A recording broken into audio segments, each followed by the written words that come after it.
राजू यादव जी, जालौन से। राधे राधे। राधे राधे महाराज जी, प्रणाम। महाराज जी, मुझ अधम को कितना नाम जप करना पड़ेगा कि रोम रोम से नाम निकलने लगे? महाराज जी, मुझे गुरु जी ने कृष्ण नाम दिया है और हमें राधा कृष्ण दोनों नाम ही से प्रेम है।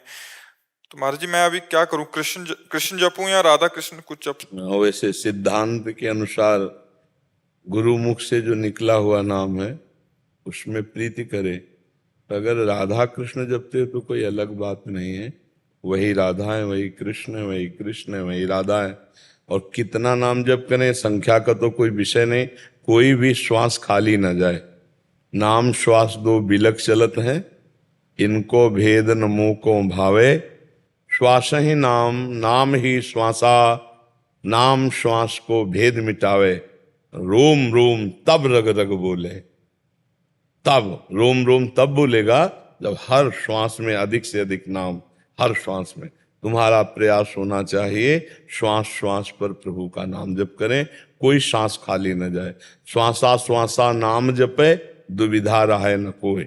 अर्थात निश्चित भगवत प्राप्ति हो जाती है, निश्चित रोम रोम से भगवान नाम जागृत हो जाता है जो श्वास श्वास पे भगवान नाम जप करते हैं। इतना प्रभाव नाम जप का कि जनाबाई के कंडे जो है किसी ने चुरा लिए थे, तो जनाबाई उस चुराने वाले से कह रही थी ये कंडे मेरे हैं। तो बोले तुम्हारे कंडे की पहचान क्या है? बोले हम भगवान नाम जप करते हुए कंडा थापती हैं, तो हमारे कंडे को कान में लगा के सुनो, उससे विट्ठल विट्ठल निकल रहा होगा। तो कबीरदास जी नामदेव जी से मिलने के लिए गए थे, उन्होंने जब सुना तो स्वयं कंडा लिया और कान में लगाया तो निकल रहा था विट्ठल विट्ठल विट्ठल। जड़ वस्तु से भी विट्ठल विट्ठल नाम निकल रहा है। तब ये विश्वास नहीं होगा, ऐसा लगेगा कि कहानी जैसा वर्णन कर रहे हैं।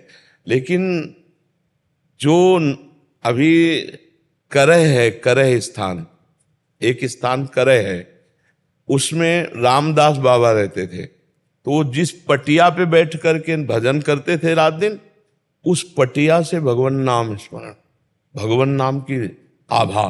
अब मलिन अंतःकरण तो जान नहीं पाएंगे। नाम जापक संत का अगर शरीर स्पर्श हो जाए तो तुम्हारे अंदर नाम चलने लगेगा। इतना उसके रोम रोम में नाम का प्रभाव जागृत हो जाता है। एक हमारे वृंदावन में स्वामी शरण जी महाराज थे, इतना राधा नाम जप किया कि उनके मस्तक पे राधा नाम अंकित हो गया, प्रकट हो गया। तो अगर हम निरंतर नाम श्वास श्वास जप करें तो सर्वाश्चर्य में घटनाएं घट सकती हैं। नाम में बड़ी सामर्थ्य है।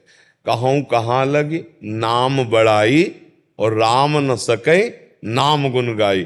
स्वयं भगवान अपने नाम की महिमा पूर्ण नहीं गा सकते, इतनी अपार महिमा नाम की है। तो रोम रोम में चलने लगेगा, पर हम नाम जप करें। नाम जप श्वास श्वास में जितना अधिक जप करें उसी से हमारे हृदय में नाम प्रकाशित होगा। पर इसमें लंबा समय लगेगा, महीना दो महीना संख्या काम नहीं करती। इसमें तन्मया स्थिति, नाम में तन्मय, रात दिन उठते बैठते नाम चलने लगेगा। तो धीरे धीरे पहले नाम जिह्वा में, फिर कंठ से, फिर हृदय से, फिर हर नस नाड़ी में फैल जाता है नाम। जैसे हनुमान जी महाराज ने ना दिखाया ना कि हृदय में सिया राम विराजमान, ऐसे एक नारायण स्वामी, गीता प्रेस से नारायण स्वामी की एक जीवन चरित्र निकला, उसको पढ़ना। वो इतना नारायण जप नाम जप किए कि वो कहीं भी एक प्लास्टिक की नली लिए रहते थे, और ऐसे तुम कान में लगाओ, कहीं भी लगा दें तो वहां से आपको कान में सुनाई देगा नारायण नारायण नारायण नारायण। इतना नाम जप किया कि उनके रोम रोम से नारायण नारायण नारायण ने। आप भी इतना नाम जप कीजिए, हर श्वास नाम जप कीजिए, पहले पाप नष्ट होगा, तब ये नाम का प्रभाव प्रकाशित होगा। अब ये 2-4 महीना जप किए तो छोड़ दिए, व्यर्थ तो नहीं जाएगा, लाभ मिलेगा, पर उसको अनुभव में नहीं आएगा। आनंद का अनुभव तब होगा, पहले चुप रहो, नाम जप करते रहो, पहले पाप नष्ट होने दो, फिर पाप की जड़ प्रवृत्ति नष्ट हो जाएगी, पाप प्रवृत्ति, फिर आनंद का अनुभव होने लगेगा। फिर नाम जपना नहीं पड़ता, स्वयं चलता है। जैसे हमारा मन विषयों का चिंतन करना नहीं पड़ता, स्वयं करता है, क्योंकि उसमें सुख बुद्धि है। ऐसे ही जब नाम का सुख हमें मिल जाएगा तो नाम जपना नहीं पड़ेगा, मन स्वयं नाम जपने लगेगा, स्वयं। फिर वो सिद्धावस्था की तरफ चला जाता है, वो सिद्ध महापुरुषों की गणना में। खूब श्रद्धा से हर श्वास नाम जप करो, नाम का कृपा प्रसाद कभी व्यर्थ नहीं होता। जय वर्मा जी, नई दिल्ली से। राधे राधे बाबा। बाबा, नाम जप के साथ और ऐसा कौन सा मार्ग है जिससे जन्म और मृत्यु के बंधन से मुक्ति? ब्रह्म बोध, ब्रह्म ज्ञान। ब्रह्म ज्ञान हो जाना, ये स्थूल शरीर, सूक्ष्म शरीर, कारण शरीर, ये तीनों में नहीं हूं, मैं आत्म स्वरूप हूं, ब्रह्म स्वरूप हूं। इसका अनुभव, इसके साधन है, साधन चतुष्टय वर्णन किया गया है।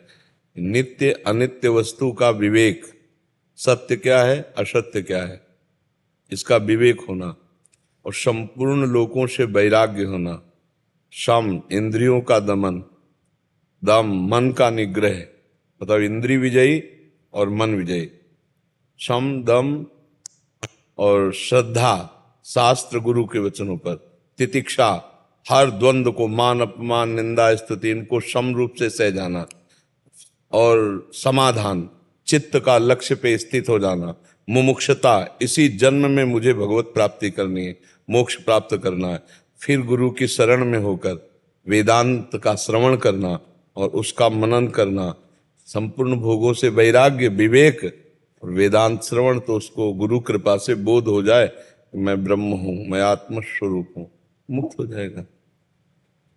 भक्ति का साथ, लेकिन उसमें भी प्रणव जप है, उसमें भी प्रणव जप है। भगवान का एक नाम ओम भी है ना, तो उसमें भी जप, जप के बिना तो कोई मार्ग नहीं है।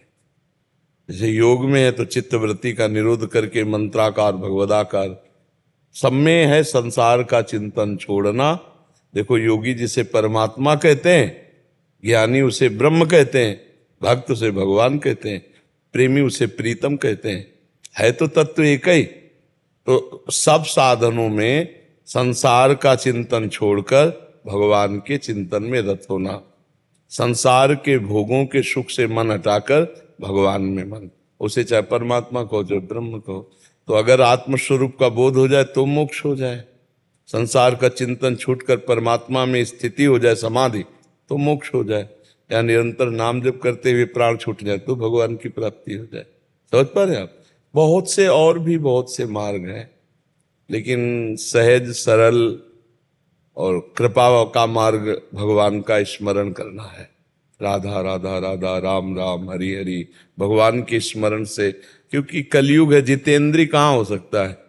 देखो ना, मनोनिग्रही, मन को वश में करना, हर कष्ट को सह जाना बहुत कठिन है। इसलिए हम जैसे हैं वैसे श्री भगवान के हैं और नाम जप कर रहे, तो भगवान की कृपा से।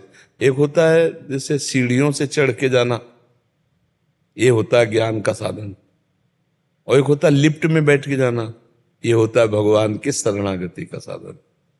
तो इतनी सीढ़ियां हैं कि चढ़ते चढ़ते थक जाओगे। जैसे एक है तैर कर समुद्र पार होना, बड़ा संशयपूर्ण है, नहीं है? और एक है कि बोट में बैठ गए, जहाज में बैठ गए, पार हो गए। तो भगवान की शरण में का मतलब है जहाज में बैठ जाना, और ज्ञान मार्ग से चलना मतलब तैर कर जाना। तो बड़ी मछलियां लील जाएंगी, मगरमच्छ हैं वो लील जाएंगे, बड़ी दुर्घटना घट सकती है, समुद्र में बड़े भयानक जीव हैं। तो ऐसे काम क्रोध लोभ मोह मद मत्सर, ये सब संसार समुद्र के बड़े बड़े मगरमच्छ हैं, लील जाएंगे।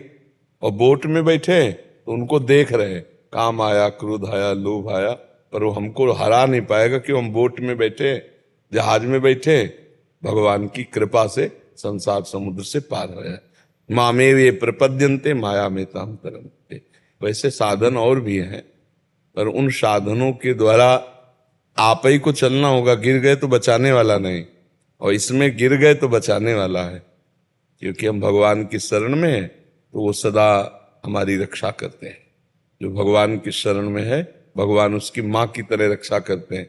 करो सदा तिनके रखवारी, जिम बालक राखे मातारी। तो हमें तो यही लगता है कि भगवान की शरण में होकर भगवान का नाम जब किया जाए तो बहुत जल्दी मंगल हो जाए।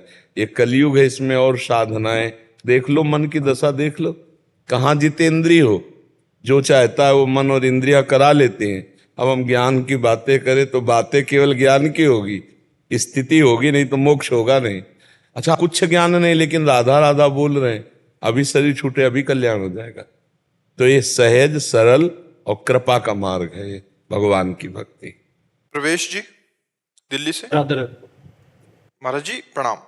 महाराज जी, ग्रंथों में यज्ञ को सर्वश्रेष्ठ कर्म बताया गया है, और जो यज्ञ नहीं कर पाते वो किस मार्ग को अपनाएं कि यज्ञ जैसा फल प्राप्त कर लें? तो ग्रंथ में जो यज्ञों का वर्णन किया गया, तो गीता में भगवान ने कहा यज्ञानाम जप यज्ञोष्मि। यज्ञ करना सबके लिए भगवान ने आदेश किया, तो यज्ञ करना तो बहुत कठिन है।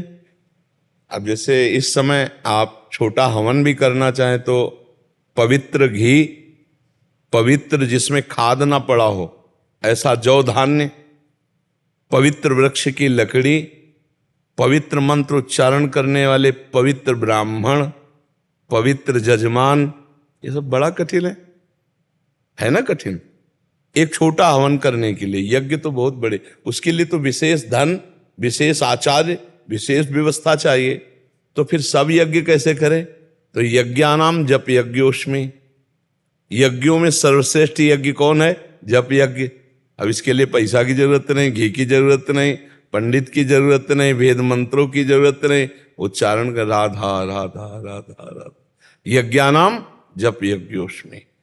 हम ऐसे नहीं राधा राधा चिल्ला रहे हैं आपको समझ बूझ के केवल कोरी श्रद्धा ऐसा लेके ऐसे अंधविश्वास वैसे नहीं।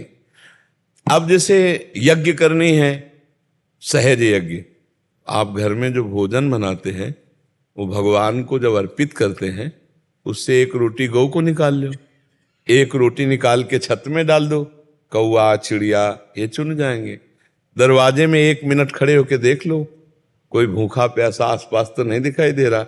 पशु पक्षी मनुष्य कोई प्रणाम करके घर गए और वो प्रसाद पा ले, यज्ञ हो गई। रोज यज्ञ हो रही। एक ग्रास जो है गौ ग्रास के लिए प्रत्येक, पहले गांव में तो हम देखते थे पहली रोटी गाय के लिए निकाली जाती थी। पहले रसोई पवित्र बनी, पहली रोटी गाय के लिए निकली, एक रोटी जो है चिड़िया पक्षियों के आदि के लिए, कौवा आदि के लिए निकली।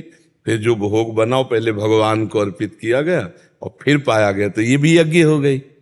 और वैसे सब लोग यज्ञ कर सकते हैं, जप यज्ञ, जिसमें न पैसा की जरूरत है न सामग्री की जरूरत है। कलयुग में सामग्री पवित्र होना बच्चा बड़ा मुश्किल है, बहुत मुश्किल है। कौन सी चीज ऐसी है जिसको आप शुद्ध कह सकते हो? जब दाल भी हरे रंग से रंगी जा रही है तो मतलब हर चीज अशुद्ध हो रही है, हर चीज। तो यज्ञ करना तो बहुत कठिन, क्योंकि यज्ञ के लिए सामग्री शुद्ध हो, मंत्र शुद्ध हो, आचार्य शुद्ध बोलने वाले हों। अब आप वातावरण क्या बदल रहा है, आप सोचो कि ना तो त्रिकाल संध्या कोई कर रहा है, ना ऐसे बिरले कोई होंगे जो त्रिकाल संध्या करते हो, नहीं जानते नहीं संध्या किसे कहते हैं। अब कौन यज्ञोपवीत धारण कर रहा है? सोचो कहाँ है कोई यज्ञोपवीत धारण कर रहे कि भाई यज्ञोपवीत त्रिकाल संध्या, गायत्री मंत्र का अनुष्ठान पूरे विधान के सहित। अब वो बड़ा कठिन है। तो ऐसे आचार्य मिलना है, ऐसा नहीं कि नहीं है, विश्व खाली थोड़ी, पर मिलना बड़ा कठिन है। ऐसे आचार्य मिलना जो नशा न करते हो, जिनकी धन में रति नहीं, जो व्यभिचार न करते हो, जो केवल वेद मंत्रों के द्वारा जगत कल्याण करना चाहते हैं, ऐसे आचार्य मिलना कठिन है। समिधा मिलना कठिन है। तो यज्ञ तो सबको करना चाहिए, पर कलिकाल में यज्ञानाम जप यज्ञोष्मि। जो यज्ञ पूर्णता होती थी वो त्रेतायाम यजतई मखई, त्रेता युग में यज्ञ की प्रधानता थी। द्वापर परिचर्यायाम, द्वापर में पूजा की प्रधानता थी। सतयुग में ध्यान की प्रधानता थी। कलयुग में नाम की प्रधानता है। कलयुग केवल नाम आधारा, सुमिर सुमिर नर उतरे पारा। कृतयुगे ध्यायते विष्णु, त्रेतायाम यजतई मखई, द्वापरे परिचर्यायाम, कलौ तद्धरि कीर्तनाथ। भगवान का नाम, यज्ञानाम जप यज्ञोष्मि। तो भगवान को भोग लगा के पाओ, कोई भूखा दिखाई दे उसके उदर में पवाओ, क्योंकि सबके उदर में पाचन तंत्र भगवान ही हैं। अहम वैश्वानरो भूत्वा देहिनाम प्राणिमाश्रिता, वैश्वानर अग्नि के रूप में भगवान ही सबके उदर में अन्न को पा रहे हैं, पचा रहे हैं। तो कोई भूखा हो पाए, भोजन पवा दो, यज्ञ हो गई। भगवान को भोग लगा के पाए, यज्ञ हो गई। गाय को पवा दिया, कौआ पशु पक्षियों को पवा, ये यज्ञ हो गई। और फिर नाम जप, ये सबसे बड़ी यज्ञ। यज्ञानाम जप यज्ञोष्मी, जो जप यज्ञ है सबसे बड़ी यज्ञ है। समझ पा रहे बच्चा? वैसे यज्ञ बहुत कठिन है अब करना, बहुत भ्रष्ट सामग्री, बहुत भ्रष्ट बनाने वाले। तो अब यज्ञ तो बच्चा बहुत ही कठिन है, बहुत ही कठिन है यज्ञ। यज्ञ के लिए जो नियमावली चाहिए, पवित्रता चाहिए, जो विवेक चाहिए। हाँ, ऐसा नहीं कि यज्ञ का भी, यज्ञ में जो मंत्रों की आहुति दी, उस देवता को आहुति लेके जाना होगा। बड़ा यज्ञों का चमत्कार हुआ है। हाँ, यज्ञ से ही द्रौपदी और धृष्टद्युम्न को पैदा किया। द्रोणाचार्य से बदला लेने के लिए द्रुपद ने, यज्ञ से ही सीधे प्रकट हुई थी द्रौपदी जी। तो यज्ञ का बहुत बड़े बड़े चमत्कार यज्ञों से हुई है, और यज्ञ से भगवान प्रकट हो गए। पुत्रेष्टि यज्ञ हुई, दशरथ जी ने करवाई श्रृंगी ऋषि को बुला के। तो यज्ञ से अग्नि देवता प्रकट हुए और खीर दी, और खीर का विभाग करके दिया, तो राम लक्ष्मण भरत शत्रुघ्न प्रकट हो गए। यज्ञ का बड़ा महत्व है। तो सब यज्ञों में श्रेष्ठ यज्ञ भगवान ने कहा कि जप यज्ञ है, जो सब कोई कर सकता है। राम राम सब कोई जप सकता है, राधा राधा सब कोई जप सकता है, और पैसा एक नहीं लगेगा। और इसमें किसी पंडित की जरूरत नहीं, इसमें घी की जरूरत नहीं, इसमें किसी संविदा। और सबसे बड़ी यज्ञ है। उसी यज्ञ से भगवत प्राप्ति हो कि ना हो संशय है, लेकिन इस यज्ञ से निश्चित भगवत प्राप्ति हो जाएगी। जप यज्ञ, यज्ञानाम जप यज्ञ। प्रेम भारद्वाज जी लुधियाना से। राधे राधे महाराज जी। महाराज जी, आपके चरणों में कोटि कोटि प्रणाम। महाराज जी, मैं जानना चाहती हूँ कि मानव जीवन का परम लक्ष्य निर्वाण मोक्ष होना चाहिए, या जन्म जन्म के लिए प्रभु से भक्ति की याचना? अगर ज्ञानी है तो मोक्ष चाहता है, भक्त है तो जन्म जन्म प्रभु की भक्ति चाहता है। दोनों की मांग अपनी अलग है। इसीलिए हमारे शास्त्रों में मार्ग बनाए गए हैं, कर्म योग, अष्टांग योग, सांख्य योग, भक्ति योग। क्योंकि सबकी मांग एक ही थोड़ी होती है। प्रेमी मोक्ष नहीं चाहता, प्रेमी चाहता है कि भले बार बार हमारा जन्म हो, लेकिन आपके प्यार में मैं डूबा हुआ जीवन व्यतीत करूं। अर्थ न धर्म न काम रुचि, गति न चहो निर्वाण, जन्म जन्म रति राम पद, यह वरदान नान। श्री भरत जी महाराज कह रहे, मुझे ना अर्थ चाहिए, न धर्म चाहिए, न काम चाहिए, न मोक्ष चाहिए। मैं बार बार जन्म लूं, लेकिन हे राम जी, आपके चरणों में मेरा प्रेम बढ़ता रहे। हाँ, अगर ये बात भक्त के हृदय में है तो ज्ञानी के हृदय में है कि मैं अपने स्वरूप को प्राप्त करके मोक्ष प्राप्त कर लूं। योगी के हृदय में समाधिस्थ होकर परमात्मा स्वरूप हो जाऊं। अलग अलग भावना है, तो जैसी भावना वैसे ही भगवान का अनुभव होता है। कोई निराकार भगवान, कोई साकार भगवान, अलग अलग। तो वही निराकार है, वही साकार, तत्व वही है। जैसी भावना जाकी रही भावना जैसी, प्रभु मूरति देखी तिन तैसी। तो प्रेमी की मांग अलग होती है, ज्ञानी की मांग अलग होती है। ज्ञान मार्ग मोक्ष चाहता है, प्रेमी मोक्ष नहीं चाहता। प्रेमी तो चाहता है कि बार बार जन्म हो, लेकिन भगवान के चरणों में प्रेम हो। ये अलग अलग है। हाँ, प्रेमी के हृदय में मोक्ष की चाह नहीं होती। वो अपने प्रभु के प्रेम में जो रोना आता है, जो प्रभु में तड़पना आता है, जो आनंद है, वो मोक्ष में भी आनंद प्रेमी को अनुभव नहीं। और ज्ञानी को मोक्ष चाहिए, तो इसलिए उसके लिए भगवान ने ज्ञान मार्ग दिया है, प्रेमियों के लिए प्रेम मार्ग दिया है। अब आप क्या चयन करना चाहती है, देख लीजिए आप किस मार्ग से जाना चाहती है। आपको मोक्ष अच्छा लगता हो तो ज्ञान मार्ग। और अब ज्यादा समय है नहीं, भगवान का नाम जप करो, पता नहीं कब शरीर छूट जाए। तो हम मार गए केवल किलोमीटर गिनते रहे, यात्रा बिल्कुल ना हो तो बेकार हो जाएगा ना समय। तो इसलिए हमें लगता है सबसे बढ़िया बात है भगवान का नाम जप करो, भगवान की लीला कथा सुनो और भगवान के भरोसे हो जाओ। और वो चाहे मोक्ष दे दे, चाहे जन्म जन्म दे दे, वो चाहे जैसा चाहे। हमको सिर्फ हमारा एक काम है भगवान की स्मृति में, याद में डूबना। ये बात पकड़ लो, तो इसी से ज्ञान का फल मिल जाएगा, इसी से भक्ति का भी फल मिल जाएगा। जो चाहोगे प्राप्त हो जाएगा। स्मरण, संसार का विस्मरण और भगवान का स्मरण। माया ने क्या कर दिया, भगवान का विस्मरण और संसार का स्मरण। यही साधना है हमारी कि संसार का स्मरण छोड़ के भगवान का स्मरण करें। क्यों मैया, समझ में आई बात? दिशा शर्मा जी। राधे राधे महाराज जी। महाराज जी, कैसे समझें कि भगवान हमारे साथ हैं और क्या संकेत होते हैं उसके? पहले भजन कर, किसका प्रश्न है? हाँ, पहले भजन करे, बिना भजन के कैसे समझ में आएगा? देखो, अगर हम हरा चश्मा लगाएं तो हमें हरा दिखाई देगा, काला लगाएं तो काला, नीला तो नीला, लाल तो लाल। और अगर हम एकदम क्लियर श्वेत चश्मा, तो अब तुम क्लियर देख रहे हो, कोई रंग थोड़ी देख रहे हो, समझ रहे ना? अभी हमारे अंदर 3 गुणों का चश्मा चढ़ा हुआ है दृष्टि में, सतोगुण, रजोगुण, तमोगुण, माया की जो है ना, अभी क्लियर हम नहीं अनुभव कर सकते। बाहरी कोई लक्षण आपको संकेत में नहीं बता सकते, क्योंकि वो आप ही हैं और वो आप में ही हैं। ऐसे हो तो हम बताएं, ऐसे हैं और हमारी दृष्टि ऐसे है ना, बाहर है ना मायाकृत। तो भगवान हमारे संग है, इसका अनुभव तब होगा जब निरंतर स्मरण, अव्यावृत भजनात्, अखंड स्मृति, तब आपको अनुभव होने लगेगा भगवान हमारे प्रतिपल साथ है, कभी बिछुड़ते नहीं। कहां साथ है? शरीर से बाहर, अंदर, बहिरंतस्य भूतानाम अचरम चरमेव च, चर अचर में भी है, भीतर भी है, बाहर भी है। कहो सो कहा जहां प्रभु नाही, कोई ऐसी जगह नहीं जहां प्रभु न हो। पर हम प्रभु ना देख करके अभी मायाकृत देख रहे हैं, स्त्री पुरुष, अच्छा बुरा, जड़ चैतन्य, तो माया में नेत्र है। भजन नेत्र, जब भजन करेंगे तो उनसे हमारे ज्ञान नेत्र जब प्रकट होंगे तब हम प्रभु को देख पाएंगे। जैसे देखो, यहां तुम्हें कुछ नहीं दिखाई दे रहा, वायु में बीच में कुछ नहीं दिखाई दे रहा, और आप सूक्ष्मदर्शी से देखो, अगर सूक्ष्मदर्शी देखोगे तो इसमें बहुत सी चीजें दिखाई देंगी आपको, बहुत से जीवाणु उड़ते हुए नजर आएंगे। जैसे सूर्य की किरणें ऐसे पड़ रही हूं और फिर आप देखो तो उड़ते हुए दिखाई देते ना झरोखे में, उसे त्रिसरेणु कहते हैं।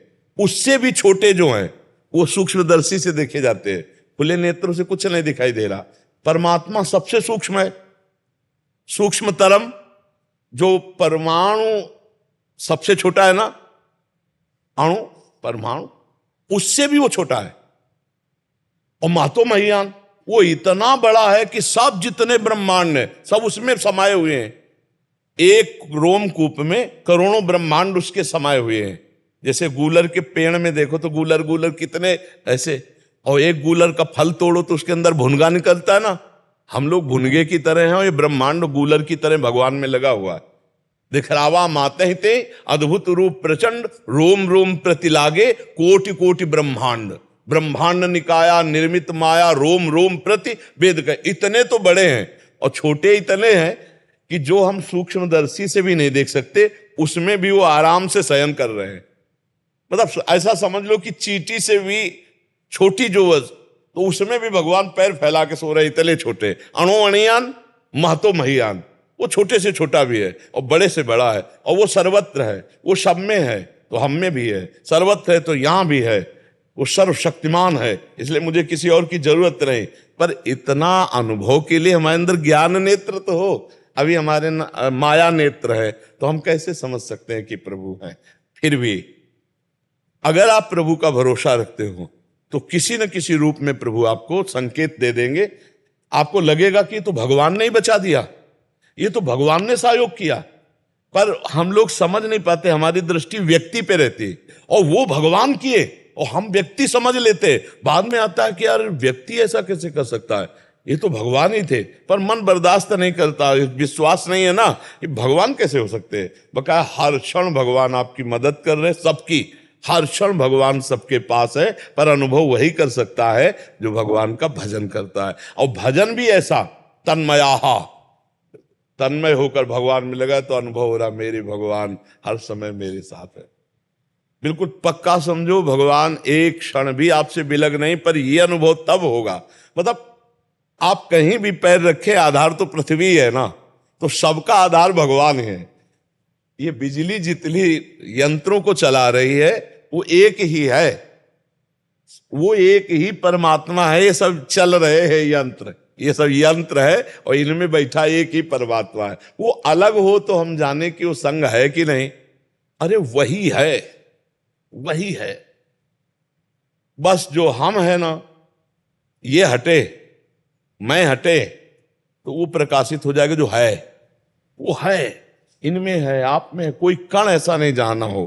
परमात्मा कण कण में कहा जाता है ना। पर ये भजन से बच्चा अनुभव होगा, इसके लिए दृष्टि चाहिए। अब इसके लिए ऐसा कोई बाहरी परमाणु वस्तु जैसा तो नहीं है, ये देखो ये, तो यहां ये जो कहोगे तो उसका नाम रूप है। बोले इसमें तो ये घड़ी है, ये समय बताती है। बोले ये व्यक्ति है, बोले ये हर वस्तु का नाम रूप और क्रिया है, और वो हर वस्तु के नाम रूप क्रिया से भी अलग है।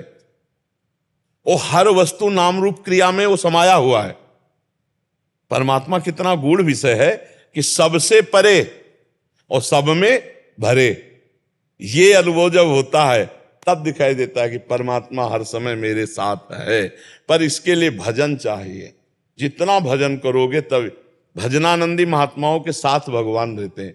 एक बार जगन्नाथपुरी के माधवदास बाबा, जो भक्त चरित्र सुनते रहते हैं, सत्संग सुनते रहते हैं, उनको परिचय होगा। तो माधवदास बाबा ने कहा जगन्नाथ स्वामी से कि प्रभु अब हम जा रहे हैं ब्रजमंडल दर्शन करने। तो उनका, बाबा हम आपके बिना नहीं रह सकते। अगर आप भगवान के बिना नहीं रह सकते ना, तो भगवान आपके बिना नहीं रहे। ये था माम प्रपद्यन्ते तास तथै भजाम्य हम। तो बाबा ने कहा कि हम आपको नहीं ले जा पाएंगे, भिक्षा मिले कि ना मिले, हो आपको भोग लगाना पवाना हमारे बस की बात नहीं। हम तो आपके सहारे हैं, मिला मिला ना मिला ऐसे ही सो गए, लेकिन आप साथ होगे तो फिर ऐसा नहीं होगा, आपको भोग पवाना पड़ेगा, नहीं ले जाएंगे। बोले बाबा एक बात बता दें, तुम्हारे बिना हम रह नहीं सकते। बोले जय जय, आपको चलना नहीं, पक्की बात, तो हम ब्रजभूमि जाएंगे। और सुबह चल दिया। थोड़ी देर ही चले तो भूख लगे आई। तो उनका ऐसा तो कभी नहीं हुआ कि भूख लग, और इतनी भूख लगे आई कि चलना मुश्किल हो गया। तो एक माई से कहा, माई यद्यपि इस समय भोजन का समय नहीं, पर क्या आप मुझे भोजन बना के पवा सकती हो? अरे उनका, संत आप मांग रहे हो, हम क्यों नहीं पवा सकती, अभी बनाती। तो जल्दी से उन्होंने भोग बनाया और बाबा को दिया। बाबा ने विचार किया कि जीवन में कभी हमें भूख ने इतना परास्त नहीं किया जितना आज किया। अब वो पाने लगे तो वो माई बैठ करके जो परोस रही थी वो रो रही थी। तो बाबा ने कहा, माई रो क्यों रही हो, क्या परेशानी है? बोले हम अपनी परेशानी से नहीं रो रहे, ये तुम्हारे साथ जो नवीन बालक खा रहा है कितना सुंदर है, इसकी मां कैसे रह पाएगी, ये तुम इसको लिवा के ले आए। तो उन्होंने अपनी जब प्रेम दृष्टि से देखा तो जगन्नाथ जी, तो उनका प्रभु मना किया था, आप बताओ, नौ किशोर रूप। भगवान साथ में भोजन पा रहे हैं, भगवान एक क्षण के लिए भी अलग होना मंजूर नहीं किया। जगन्नाथ जी महाराज माधवदास बाबा के साथ। बाबा को जब एक संग्रहणी रोग हुआ, बार बार शौच, तो अब 1 2 4 शौच में तो आदमी ढीला हो जाता है, उनकी बार बार शौच हो रही थी। तो देखा, आंख जब खुली तो लंगोटी धो धोकर समुद्र से फैली हुई थी। उन्होंने कहा कि मुझ अकिंचन के पास तो कोई नहीं है, ये कौन? जब गौर से देखा तो पीतांबर का साफा बांधे जगन्नाथ भगवान माधवदास बाबा की मल भरी लंगोटी धो रहे थे। अरे उनका, जय जय, आप ऐसा? तो उनका, बाबा तुम्हारा और कोई है क्या हमारे सिवा? बोले नहीं प्रभु, आपके से। तो बोले जिसका कोई नहीं होता तो सेवा भी तो मैं ही करता हूं। तो अनुभव हो रहा है ना कि जगन्नाथ जी साथ है, क्योंकि वो भगवान के भजन में डूबे हुए हैं। भगवान के सिवा किसी से संबंध नहीं। हमारा भी बड़ा प्रपंच है संसार में, बड़ा संबंध है, और भजन हो नहीं रहा तो हमें प्रपंच दिखाएगा, यद्यपि भगवान हमारे साथ हैं। क्योंकि फिर ये सिद्धांत खत्म हो जाए ना कि भगवान अगर हमारे साथ नहीं, हमारे पास नहीं है, तो फिर ये सिद्धांत खत्म हो जाएगा, वासुदेवा सर्वम, सब जगह भगवान है। तो जब सब जगह भगवान, तो हमारे पास भी भगवान है। पर हमें अनुभव तभी होगा जब हम भजन करेंगे, भगवान के सिवा किसी अन्य से संबंध नहीं रखेंगे। मेरे तो गिरधर गोपाल दूसरों न कोई, तब समझ में आएगा भगवान मेरे साथ है, प्रतिपल मेरे साथ है। कबड्डी में कोई मेडल जीता है तो आपको समर्पित करना चाहिए, हिमाचल प्रदेश से। इन सब बच्चों को एक एक दुपट्टा पहनाओ, सबको प्रसाद दो। और हम वाणी का प्रसाद ये देते हैं कि जिसका चरित्र पवित्र होता है और जो अध्यात्मवान होता है, अध्यात्म से जुड़ा होता है, वो कहीं भी परास्त भी हो जाए तो विजय को प्राप्त होता है। आज अगर हम परास्त हैं तो कल हम विजय को प्राप्त होते हैं। हमारे अंदर जो भागवतिक उत्साह है वो इस माया की मलिनता के कारण दब गया है। वो अगर उत्साह जागृत हो जाए तो कोई भी क्रीड़ा या कोई भी क्षेत्र उसमें विजय ही विजय है। यत्र योगेश्वरा कृष्णो यत्र पार्थो धनुर्धरा तत्र श्री विजयो भूतिर्धुआ नीतिर्मतिर्मम। तो आप लोग चरित्र को पावन रखें, आहार को शुद्ध रखें और विचार अपने उन्नतिशील रखें। कभी निराशा विचारों में मत आने दें और जिस विषय में हमें प्रवीण होना है उसका अभ्यास जरूर चाहिए। सर्वश्रेष्ठ धनुर्धर अर्जुन इसलिए हुए कि जब सो जाते थे सब, तब वो रात्रि में धनुर्अभ्यास करते थे, धनुर्विद्या का। तो हम जिस क्रीड़ा में लगें उसका अभ्यास इतना प्रवीण हो जाना चाहिए, सामने वाला हमारे अभ्यास को नष्ट न कर पावे, हमारे अभ्यास को परास्त न कर पावे। पराजय उसी की होती है जो अपने पर विश्वास करके अभ्यास में शिथिलता ले आता है। अपने पर विश्वास करे लेकिन अभ्यास में शिथिलता नहीं आनी चाहिए। अगर अभ्यास में शिथिलता नहीं आई तो विजय हमारे हाथ में है। उसके लिए चरित्र पावन अर्थात ब्रह्मचर्य और आहार शुद्ध और हमारे विचार कभी निराश न होने पाए, हताश न होने पाए। उत्साह संपन्न मदिर सूत्रम क्रिया विधिज्ञम व्यसने सुशक्तम सूरम कृतज्ञम दृढ़ सौहृदंच।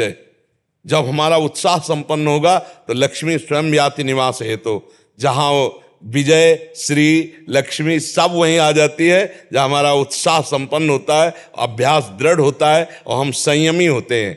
जहाँ संयम छूटा, विचार न्यून हुए, विचारों की न्यूनता हुई, तो विजय भी हार के समान ही है। अगर संयम सही है, अभ्यास ठीक है, तो एक बार अगर हार भी हो जाती है तो आखिरी विजय में ही पहुंचाने वाली होती है। इसलिए आप सब हमारे भारत की निधियां हैं।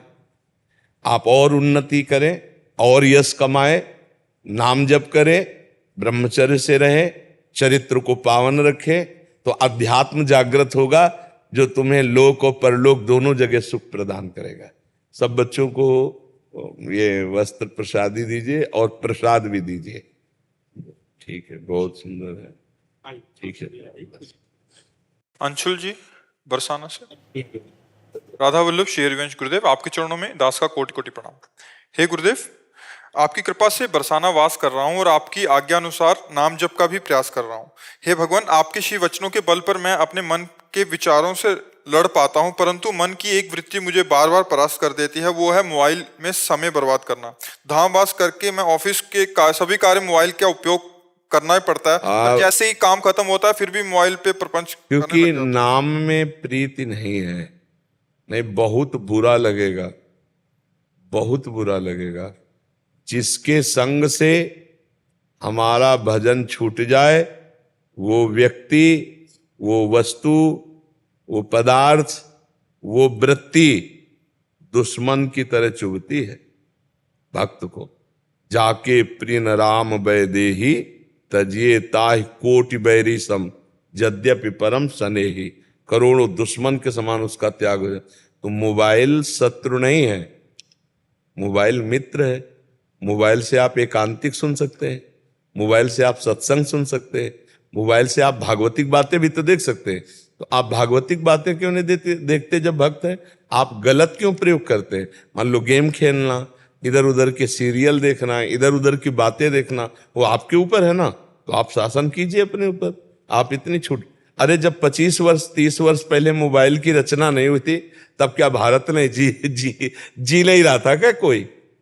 आज मोबाइल रच गया तो सब इंटरनेट में ही, मोबाइल में ही प्रपंच देखने में समय नष्ट करते हैं।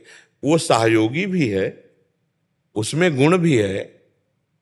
अब पहले था कि किसी को खबर भेजनी है तो कार्ड, पोस्ट कार्ड डालकर महीना 15 दिन में चिट्ठी पहुंचती थी, मिनट के अंतर में अमेरिका में बात कर लो।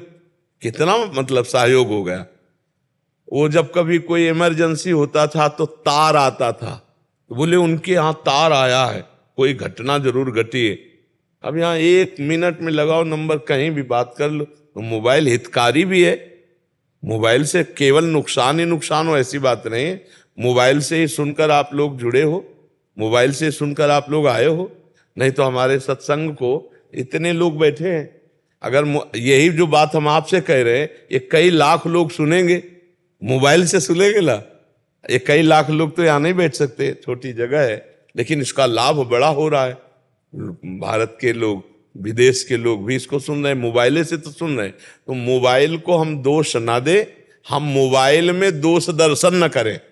मोबाइल में जो दोष भरा हुआ है उसका दर्शन न करें। कितना बढ़िया है। कल क्या सत्संग हुआ था अभी आप सुन लो मोबाइल में, 1 महीना पहले क्या सत्संग हुआ था वो भी सुन लो। तो मोबाइल बुरा नहीं है, मोबाइल का प्रयोग बुरा आप करते हो तो बुरा है। इसको तो बहुत ये चुभना चाहिए, ये कष्ट होना चाहिए कि अरे यार समय बर्बाद हो रहा। समय से कीमती क्या चीज हो सकता है। ये फिल्म है, ये सीरियल है, ये नौटंकी नाटक है, ये हंसी मजाक की बातें, हमारा समय बर्बाद हो रहा है। हम नाम जप करेंगे, हम सत्संग सुनेंगे, और जब मन कह रहा है कि हमको ये देखना ही है तो धीरे से बटन स्विच वाली में तुम्हारा अंगूठा जाए, ऑफ कर दिया, नहीं देखेंगे।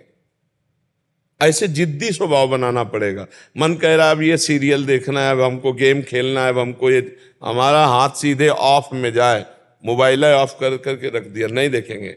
राधा राधा राधा राधा ऐसे लड़ा जाता। अगर लड़ोगे नहीं तब तो फिर गिरा देगा, फिर धीरे धीरे गंदी बातें देखने लगेगा मन, फिर गंदा व्यवहार आ जाएगा, आ जाता है। हमको केवल जितना सुनना है उतना सुनना है, इसके बाद उसको बंद करके रख देना है।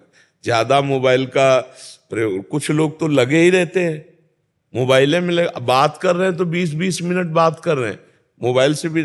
आवश्यक बात बोलो, इसके बाद बंद, राधे श्याम। तो हमें लगता है कि मोबाइल दोषी ही नहीं है, गुण भी है उसमें। गुण को स्वीकार कर लो, दोष का त्याग कर लो। हाँ, बढ़िया बात है। महाराज जी वैसे बहुत साधक के लिए महाराज जी बहुत एक दुश्मन की तरह हो गया है महाराज जी। हाँ, सबसे बड़ा दुश्मन हो गया महाराज जी। बाहर के संग से बच सकते हैं, बट इतना प्रपंच हो गए, रील्स वगैरह इंस्टाग्राम आदि, हमसे बच्चे मिलते रहे तो कह नहीं, रहे कि क्या एक रील में घुस गए तो देखो, एक दृश्य अजामिल ने देखा जंगल में, बस उसी दृश्य ने अजामिल को व्यभिचारी बना दिया। अब मोबाइल में हर दृश्य है, आप जो सर्च करो वो सब आ जाएगा। अगर ऐसे दृश्यों को देखें नौजवान तो उनकी हालत क्या हो जाएगी। तन्मयता आती, जो हम सुनते हैं, जो हम देखते हैं, उसी में हमारा मन राजी हो जाता है। तो फिल्में, गंदी बातें, गंदी चेष्टाएं, ये भी सब हैं उसी में। तो जो ऐसे देखते हैं, अपने भारत की फिल्मों में तो कुछ मर्यादाएं थी, अब धीरे धीरे कोई ऐसा सीरियल नहीं जिसमें गंदी बात न दिखाई जाए, कोई ऐसा सीरियल नाटक नहीं जिसमें गंदी क्रिया को एक सीमा तक न दिखाया जाए। अब वो नए नए बच्चे बच्चियां, परिवार के सदस्य सब, अब वही दिमाग में भरा कि यही सुख है। और अब वो उसको और खुला सर्च करें तो विदेशों में खुला बातें हैं, अपने यहाँ तो थोड़ा मर्यादा भी है। अब वो जब विदेशी बातें देखेंगे तो दिमाग में वही भोग वासनाएं जागृत होंगी और साधक नष्ट हो जाता, बहुत बुरी तरह नष्ट हो जाता है। आज साधुता बचाना बहुत कठिन है, क्योंकि आहार गलत और व्यवहार गलत। जिससे बचने के लिए हम बाबा जी बने, किससे बचने के लिए? संबंधों से, प्रपंच से, संसार से, और वो सब उसी में भरा हुआ है। न जाने कितने फोन नंबर, न जाने कितने से परिचय, न जाने कितनी प्रपंच। तो अब आए थे भजनन को औंटे लाख कपास, यही माया में फिर उसी में फंस गए। चिंतन खाली ने हमने देखा है, कुन्न कुन्न हो रहा है, यहाँ छाती से लगाए हैं मोबाइल, छाती से, ऐसे जैसे भगवान की छवि, ऐसे छाती में मोबाइल लगा हुआ है। रात में सो रहे हैं, कानों में वो लगा हुआ है, छाती में मोबाइल रखा हुआ है ऐसे। अब कब भगवान का चिंतन करेंगे? यही तो चिंतन के लिए एकांतिक समय होता है, सोते जागते, उठते बैठते, चलते भगवान। अब चल भी रहे तो मोबाइल नहीं, कितना बहिर्मुख जीवन कर देता है। तो हमें बहुत सावधान रहना, काम उससे जो लेना वो काम लेकर उसका वो स्विच ऑफ कर देना है। बहुत सावधानी की जरूरत है, नहीं मोबाइल से बहुत समय बर्बाद होता है। जैसे आपने जो नियम दिए हुए हैं वो जैसे ही नियम पूरा होता है या उससे अधिक समय मिल जाता है, क्योंकि एकांतवास मिलता है, तो जैसे ही नियम पूरा होता है और मन इतना प्रचंड वेग करता है कि बस अब भले ही 2 मिनट के लिए मोबाइल देख लो, कि अब नियम पूरा हो गया है तो अब 2 मिनट के लिए मोबाइल। वैसे एक नियम हम दिया जो कभी पूरा नहीं हो सकता है, हर श्वास नाम जप करना। ये हम सबको दिए कि 11 माला, ये तो प्रारंभिक साधन के लिए है, लेकिन हर श्वास नाम जप करना। ये सत्संग में एक हम एकांतिक में, जैसे आपने पूछा तो अभी वो, तो ये नियम पूरा कब करोगे? इसका अभ्यास कब करोगे? नियम सब प्रेम के लिए है, अगर प्रेम न उत्पन्न हुआ तो नेम का मतलब क्या रहा? और जो मंत्र, जो नाम हर समय चलाया जाता है, उसी से प्रेम प्रकट होता है। तो आप खाली बैठने का स्वभाव ही मत रखिए। हमारा नियम है, हम हर श्वास नाम जप करेंगे। हम जिंदगी में माला से जप किया है। गुरु जी ने जब गायत्री अनुष्ठान दिया था और कुछ नियम तक माला लिए, इस बार हमारा जिंदगी में एक ही लक्ष्य रहा है कि हम 1 मिनट भगवान का विस्मरण नहीं होने देंगे। इसलिए माला भी नहीं, उठते बैठते चलते फिरते हर समय नाम, हर समय मंत्र। तो हमें फुर्सत ही नहीं मिली, हमें समय नहीं। तो अभ्यास किया, साउंड चल रहा है, हमारा नाम चल रहा है। तुम्हें बैठकर हम उपदेश कर रहे हैं, हमारा नाम चल रहा है। हम तुम्हारे मस्तक में ही नाम लिख रहे हैं। अभ्यास करना। अगर हम नाम भूल गए, अभी मर गए तो, अभी दिल फेल हो गया तो हमारा जीवन तो बर्बाद हो जाएगा। हर समय भजन, पता नहीं कब मृत्यु आ जाए। थोड़ी देर मनोरंजन करो मन का, किसमें? संतों की बातों में, संतों के संग में। सत्संग चला लिया, एकांतिक सुन लिया, या भगवान की कोई परम पवित्र लीला कथा। जैसे हम कहते हैं कि रामायण आप देख लो, आपकी हानि नहीं होगी। महाभारत देख लो आप, हानि नहीं होगी, क्योंकि उसमें भगवान कृष्णा देख लो, हानि नहीं होगी। उसमें क्या होगा कि बार बार स्मृति आएगी, मेरे भगवान राम जी वैसा ऐसा। भगवान की एन किन प्रकारेण स्मृति आना हमारे लिए मंगलमय। जिस वस्तु व्यक्ति स्थान से भगवान का विस्मरण हो जाए, वो हमारा दुश्मन है, वही माया है, वो हमको भगवान से विमुख कर दे। एक बैठता हूँ और मैं आपका बहुत कमजोर बच्चा हूँ, और बार बार ये इस चीज को लेके मुझे परास्त कर रहा है मेरा मन। बाकी चीजों से तो मैं लड़ पाता हूँ। मैं आपके चरणों में प्रार्थना करता हूँ कि मेरे लिए कोई दंड विधान कर दीजिए कि अगर मैं मोबाइल देखूँ ना तो शायद मेरा ही मन सुधर जाएगा। प्यार और दंड में बड़ा अंतर होता है। दंड में भयवश नहीं होता, प्यार में एक प्रेम का अपना प्रभाव होता है। हमारी प्रियाजू के अधीन लालजू प्रेम के वशीभूत है। प्रेम का बहुत बड़ा भय होता है कि अगर मैं अपने गुरुदेव, अपने प्रिय से के विरोध में चलूंगा तो मुझे कभी प्रीति नहीं प्राप्त होगी उनकी। यही सबसे बड़ा भय, प्रीति का भय बड़ा होता है कि हमारे द्वारा एक भी मिनट अब व्यर्थ नहीं जाना चाहिए, क्योंकि हमने जीवन गुरुदेव को दे दिया। राधा राधा राधा, हाँ खूब।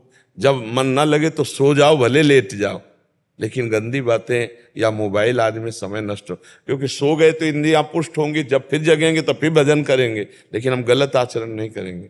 व्यास भरोसे कुंवर के सोवत पाव प्रसाद, लेकिन हम गलत नहीं जाएंगे। नहीं, कबहू तो थोरो भजन, कबहू होत विशाल, मन को धीरज छुटे नहीं, गाहे न दूजी चाल, तो बढ़िया बात बन जाएगी।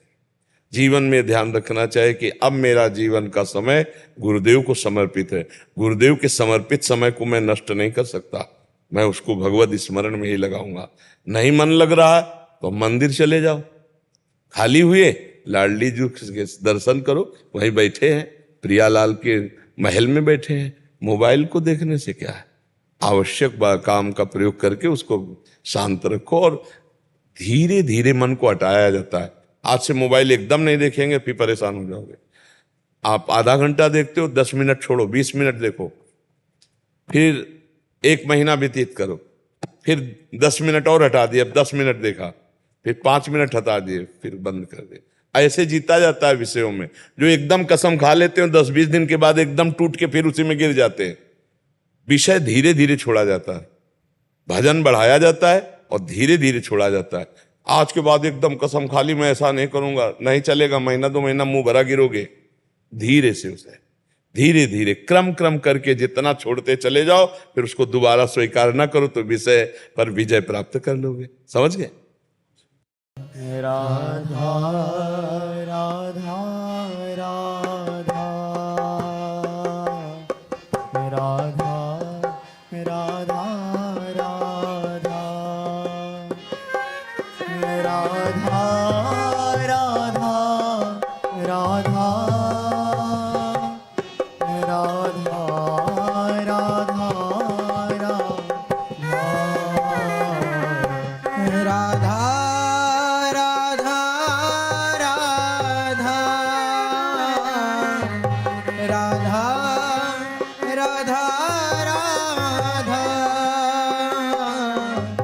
राधा राधा राधा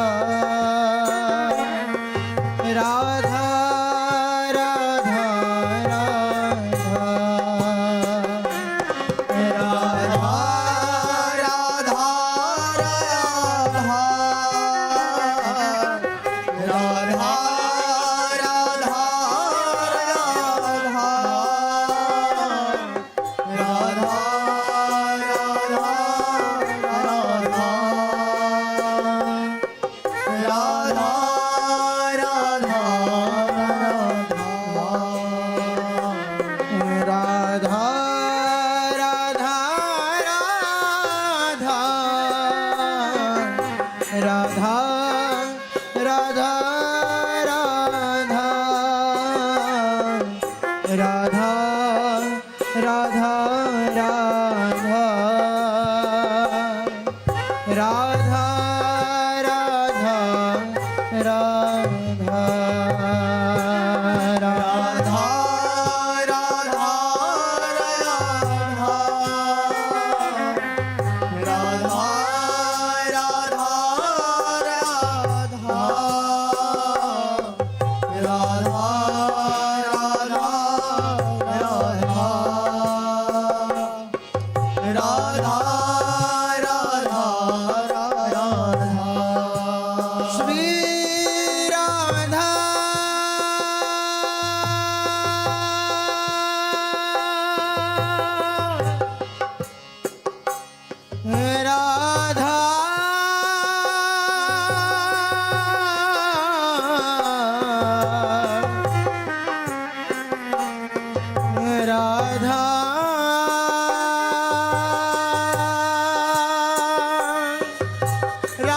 राधा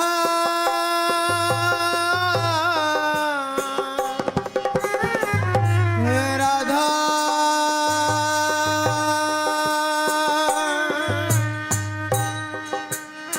श्री राम